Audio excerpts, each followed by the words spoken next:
Hi. 2 years ago, I gave a talk about getting reputational data via my Fitbits. Well, I'm not going to give that one this year, so I've moved on. And I'm going to be talking about what's happening to our young researchers, the future Nobel Prize winners, the future great scientists, what is going to happen down the line. Especially as we're told that digital is rewiring the brain, reducing memory size and concentration levels, and creating a bouncing viewing type of reading behavior. So what is happening? We know it's happening, and we have this data, and we know something is going on. Well, what do? We got together a group of 100 plus early career researchers, thank you. And we're going to use them as the microscope to see what is happening over a 3-year period. I'll come back to the methodology in a minute. So the born digital are hitting the market, millennials have hit town. They've disintermediated, remember that word? It's still around and it's still happening. And will they be the wrecking ball? Because they are the future. They are the big wave. And surprisingly, despite all our great talk about systems and that, we actually have given very little attention to this new, young, big wave. So are they breaking away from the old ways? We know that they live in a precarious environment. We know that it's a very tight, traditional, reputational system. And it has been for a long time. Who's going to win? Well, I've got a thing about questionnaires in this area, is that, to be truthful, many of the questions we ask about the future are almost impossible to answer, yeah? Also, some of the things we're asking about, open science, altmetrics, when we've actually talked to our students, our researchers, they don't fully understand this. So if you ask a questionnaire and say, how are you doing with this, you get 10 different answers, but they'll all say the same thing. Yeah?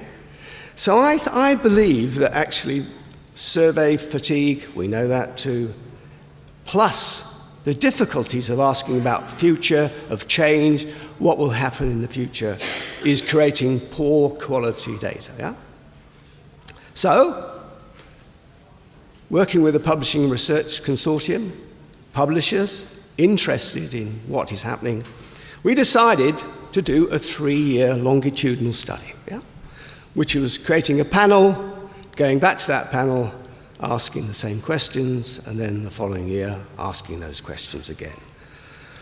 So rather than actually asking about change, we would actually be calibrating change. Okay? So I think this is a big thing. You know what? Nobody's done it before. No, you'd think that's just the natural thing to do, wouldn't you? Have a chat, see them next year, have another chat, and then the following year, and have another chat. And hey, guess what has happened? Nothing's happened, or something's happened, or whatever else. So we got an international purposes sample. The publishers wanted these particular countries that we're dealing with. China for obvious reasons. France, Malaysia, Poland, Spain, UK, and US. So it's not representative, but it's good enough. So it's a unique and innovative project. And we're in year 2, and I'm going to be talking briefly about year 1, and then what has happened, the first signs, the stirrings of change coming through. Well, as you've all said, they're unquestionably paper-driven. More fixated with publishing papers because it's the reputational currency. They have to, so they're even more. They're even more focused on high-impact factors and all of those. They even get paid to have more focus on them. But they're highly prescribed. In some countries like Poland, for instance, they're absolutely controlled in exactly where they go. China's a bit similar. There are lists. And of course, the best lists are World of Science and Scopus. And these provide the reputational stamps, okay? That's the world in which, their precarious world that they work. That is their restraints. That is what they're told to. No surprise there. What about peer review? Well, half of them are reviewers. In fact, the interesting thing about our early career researchers is that they're pretty mature. They like double-blind review because of the anonymity. They don't want to go over the parapet because they might be asked nasty questions. Yeah? They don't want to expose themselves so much. So they're not keen on open peer review at all. They reckon it's risky, dangerous, those kinds of things. And it makes it difficult to reject papers. And attracts unwelcome comments. So these are the words we need to hear. These are the fears and concerns of real researchers. Happy with publishers' involvement and want editors to exercise greater control. They hate rogue reviewers. In fact, they don't like reviewers. What they would like, and here's a breath of wind you probably wouldn't get from a questionnaire, is they would like to give feedback on reviewers, and they would like to see that feedback when they chose reviewers or when they were given reviewers. Well, they say we do this hotels, you get why are reviewers not, maybe they are, but they don't think they are, subject to review themselves, and that is open and transparent and visible? Yeah? Hey, that's a pretty good question, isn't it? Pretty good. That's the kind of stuff we're getting, the kind of stuff that you could then ask in questionnaires, but you didn't even know you had to ask that question. Social media, patches of social media, bigger than seen before, because we've worked in this field, Anthony and I, for quite some time, and we're beginning to see it, beginning to get it. Finding information, communicating information, sharing, building a digital profile. That comes up in so many areas. They want to be on that world stage. They want to be visible. They need to be visible. Anything that makes them visible is going to help. Yeah? So, they engage in these kind of activities. ResearchGate, yes, is doing very well indeed. The fastest grower. They like the social, they like the gaming characteristics that so many, not of you, but so many senior people poo-poo. What's wrong with this? Oh, I don't like that score, it's bad score, it's not based on this, whatever. Hey man, it's a game. They like it. And LinkedIn and Twitter are tools of choice. They're becoming standard tools of choice. Yeah. ResearchGate, yes, we talked about disruptor, it's now mainstay. Hey, that happened in about 2 years, 3 years, 4 years. But that's the nature of it. The speed of change is phenomenal. And these people are being subject to that. They like the idea of open access. Yeah, of course, it fits their open, transparent, free, nice, why should we have walls? But not usually a priority because they don't necessarily get brownie points for it. Some of the journals that they need to publish in aren't open access. In fact, many of them aren't. But there's a disquiet about author charges because when they spread them out, they give it to the rich professors first, and when it gets down to the bottom, there's no money left for the early career researchers who are desperate.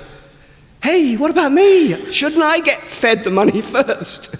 Instead of it going to the top and tumbling down. Much conference talk, I'm open here again, but they display little understanding. I know there is an education program going on all around, but it's not something that they just don't quite understand it because to them open is a natural kind of activity. And what is this open? And is it what I'm doing now? Collaboration, sharing collaboration is much mentioned by ECRS as a central way that they want to run their scholarly activities. I was brought up, still am, in a competitive environment in where I didn't want to share just in case you nicked it. Yeah? Why give it away unless it's got that reputational stamp finally and people cite me? Yeah? Why give it away? And there are people who steal data. There are people who steal your ideas. There are people of bogus authors, all of those things. These people are quite aware of that. But so here they do feel their wings are clipped. And in some ways they're going to ResearchGate to kind of overcome this. They look for collaborators on ResearchGate. Anybody out there? Metrics. They're not interested. This is taking the pulse. This is 1 year back, okay?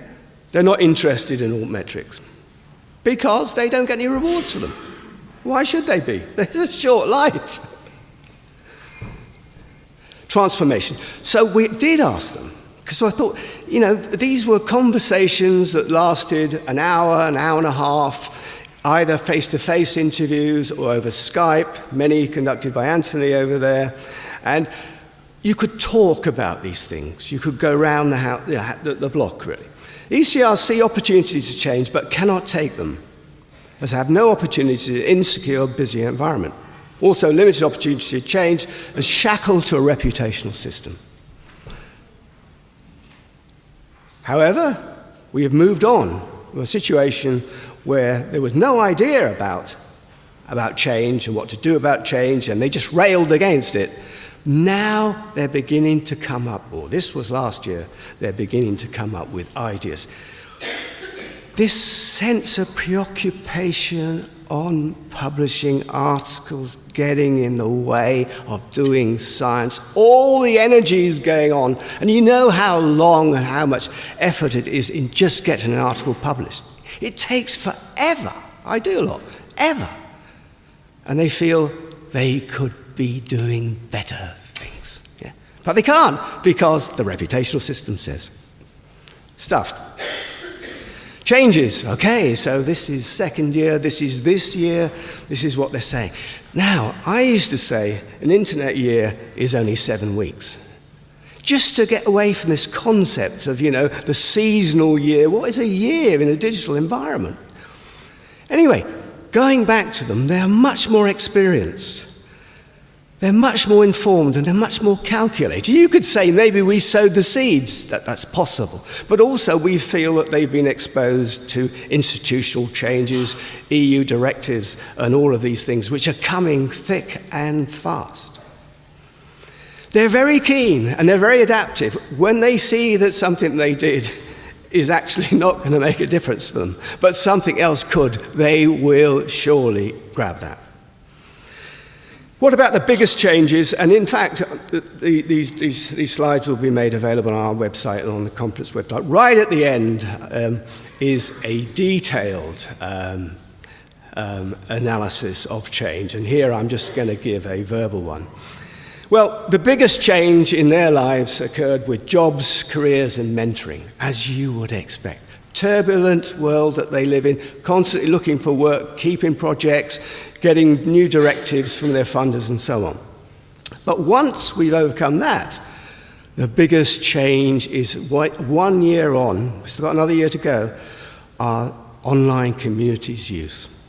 Growth in active use, more awareness of digital visibility opportunities, and stronger belief that they are the future. Yeah? Authorship. There's lots and where are you in the author list? Are you the collaborating author? All these things are very, very important. And there is a tightening up of rules going on, and people are much more thoughtful about who gets listed where. Peer review.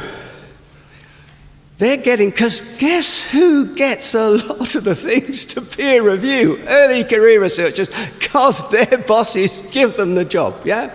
Okay, they do quite a lot of it, and also some of them are quite mature, so they would get it.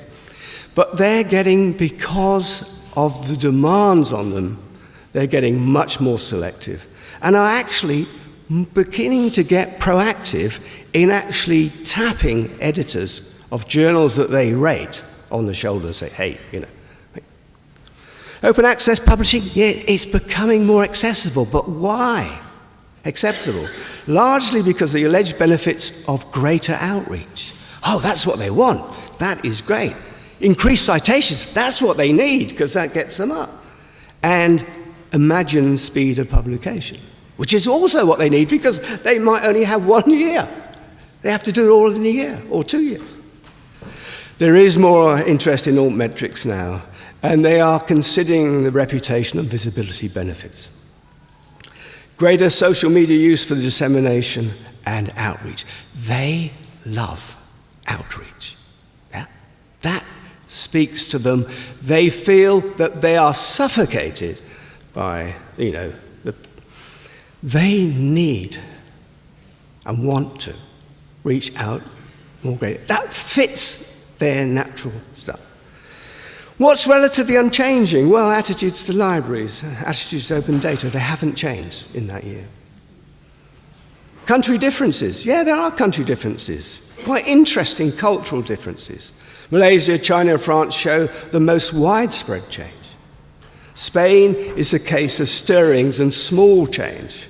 In the UK, Poland, and USA, there's a preponderance of no change. You could argue that in the case of the UK and USA, it is because they're relatively mature systems. And in the case of Poland, there's still a very, very Soviet-style economy, even attaching there.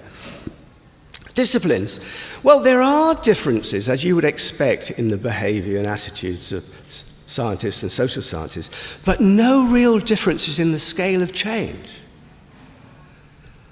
Perhaps there's a homogenization going on, or perhaps a globalization. I suspect that. The barriers are coming down. Someone was talking about that earlier. Those doing a PhD, because some of them did, were slightly less likely to change, and you can see the reasons for that. Convinced that these are the takeaways for publishers.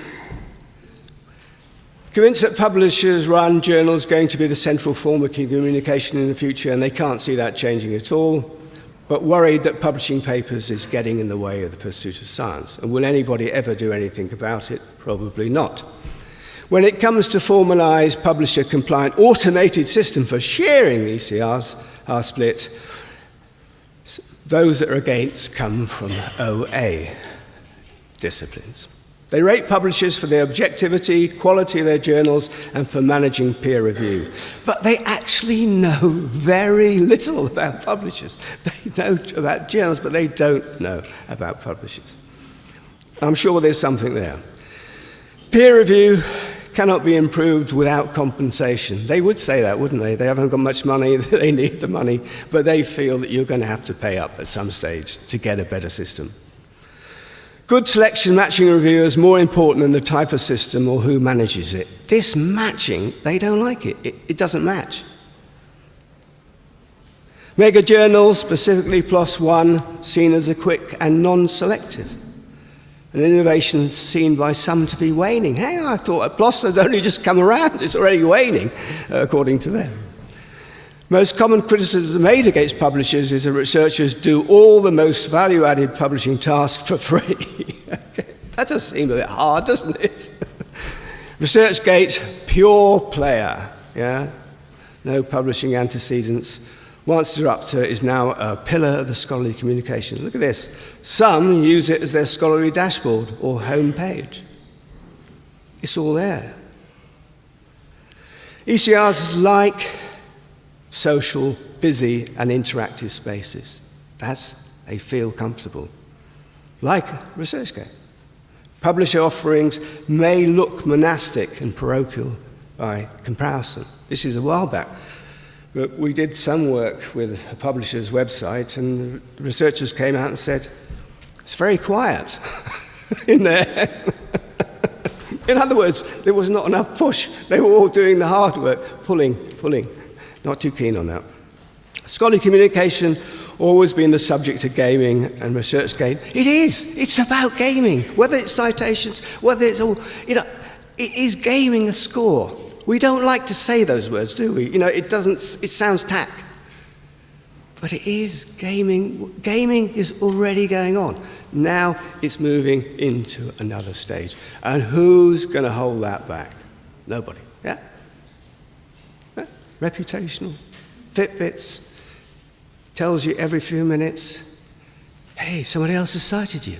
Hey, your score's gone up. You just got a recommendation. Hey, you've made a landmark.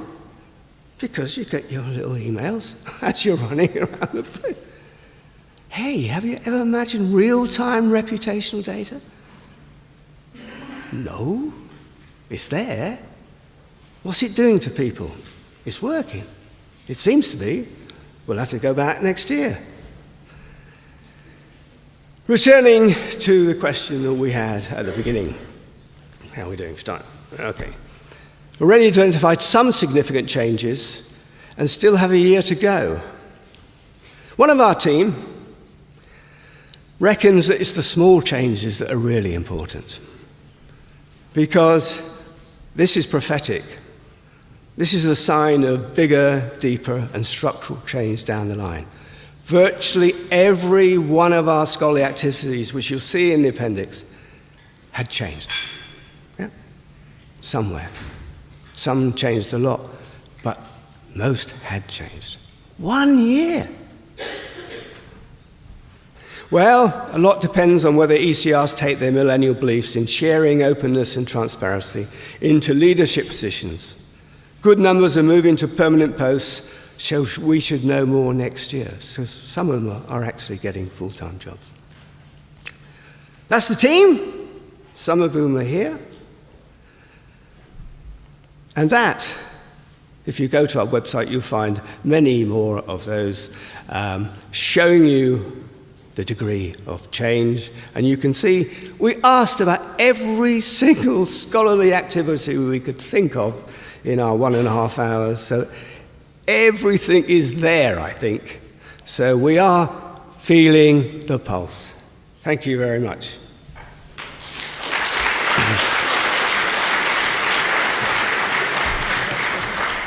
Thank you very much. Food for thought there. Any questions? Eva. I'm Eva Méndez from the Universidad Carlos III de Madrid. I'm very happy with your presentation. I used to be an early career researcher too. It's something that ends with the time. And I really agree with the thinking that the results that you have in the thinking of the early career researchers. But I have done in my university a similar study.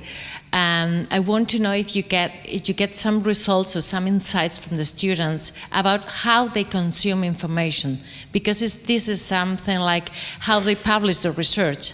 But I'm also interested in how they consume the source of information to do their research.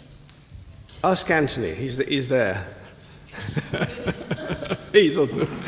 I don't know, basically. We didn't really look at that. We looked at discovery and things of this sort. We didn't actually look at the consumption of information that I remember. Did we? Well, the thing is what you're talking about, consumption. I mean, the work that we've done, not just reported here, shows that, someone suggested, people like bits. Okay, they just grab bits. You know, nobody does any deep reading anymore unless they happen to be a PhD student. And then there's doubts about that. Right? People grab bits and pieces, and nobody. It's a kind of bouncing, promiscuous kind of behaviour because got so many choices. What do you do in a world of choices? You kind of, you know, it's like cross comparison site. You do that. So we know that there's that sort of behaviour going on, and there's nothing in the data that we've got to suggest that is not the case. We did this in previous work, so but I can say one thing is that they use smartphones.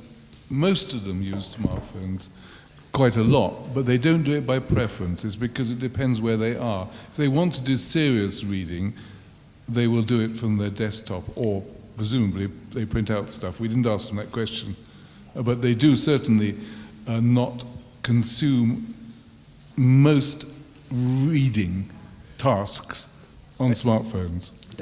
They get their references, the abstracts, that kind of consumption goes on quite considerably. And it's quite interesting because you just don't assume bibliographic information is moving through smartphones. You know, if you're an old timer like me, when it was very staid. But you know, the bibliographic information is the full text now, isn't it? For many, funny. Anyone else? Right, thank you Very much.